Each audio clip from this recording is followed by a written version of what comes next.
بسم اللہ الرحمن الرحیم۔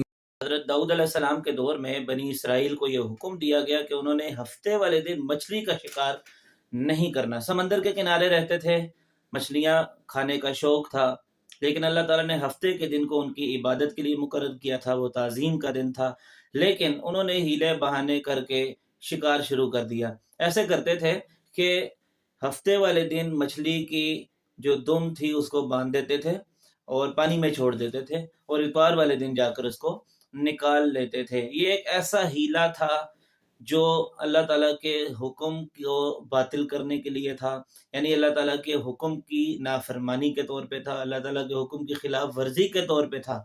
اگر ایسا ہیلا کیا جائے جو اللہ تعالیٰ کے حکم کو پورا کرنے کے لیے ہی ہو، جیسا کہ فقہی مسائل میں ہوتا ہے، جیسا کہ نبی کریم صلی اللہ علیہ وسلم نے ہیلے بتائے ہیں، تو ان میں کوئی حرج نہیں ہے، ان دونوں کو آپس میں ملانا نہیں چاہیے۔ جیسا کہ مثال کے طور پہ آپ صلی اللہ علیہ وسلم نے دو ہم جنس اشیاء کا تبادلہ اس طرح منع کیا ہے کہ ان میں کمی بیشی کی جائے، جیسا کہ ایک سیر یا 1 کلو اچھی والی کھجور 2 کلو ادنا کھجور کے بدلے میں تبادلہ کی جائے۔ اسے آپ صلی اللہ علیہ وسلم نے منع فرمایا، اس کو سود قرار دیا ہے، لیکن اس کی متبادل صورت آپ صلی اللہ علیہ وسلم نے بیان فرمائی کہ وہ جو ادنا کھجور ہے اس کو جا کے پیسوں کے بدلے میں بیچو، اور ان پیسوں کے بدلے میں تم اچھی والی کھجور لے لو۔ اس قسم کے جو ہیلے ہیں، یعنی اللہ تعالیٰ کے حکم کو پورا کرنے کے لیے، ان میں کوئی حرج نہیں ہے، لیکن انہوں نے جو ہیلا اختیار کیا تھا وہ اللہ تعالیٰ کے حکم کو باطل کرنے کے لیے کیا تھا۔ اللہ تعالیٰ نے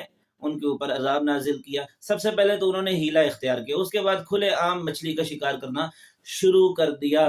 چنانچہ جو نیک لوگ تھے، علماء تھے، صلحاء تھے، انہوں نے ان سے قطع تعلق اختیار کر لیا اور ان سے الگ ہو گئے، تو اللہ تعالیٰ نے بقیہ لوگوں پہ عذاب نازل کر دی، ان کو بندر بنا دیا۔ حضرت قتادہ فرماتے ہیں کہ جو جوان تھے وہ بندر بن گئے، اور جو بوڑھے تھے ان کو اللہ تعالیٰ نے خنزیر بنا دیا۔ یہ اللہ تعالیٰ کے حکم کی خلاف ورزی کی وجہ سے تھا۔ چنانچہ اللہ تعالیٰ فرماتے ہیں وَلَقَدْ عَلِمْتُمُ الَّذِينَ اعْتَدَوْا مِنْكُمْ فِي السَّبْتِ، اللہ تعالیٰ تم لوگ جانتے ہو ان لوگوں کو جنہوں نے تم میں سے حد سے تجاوز کیا، یعنی اللہ تعالیٰ کے اس حکم کی نافرمانی کی ہفتے کے دن میں، تو اللہ تعالیٰ نے ان کو عبرت کا نشان بنا دیا۔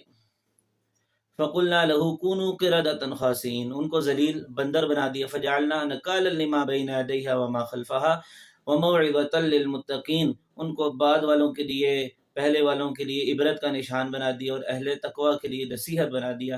اللہ تعالیٰ سے دعا ہے کہ وہ ہمیں اپنی نافرمانی کرنے سے محفوظ رکھے۔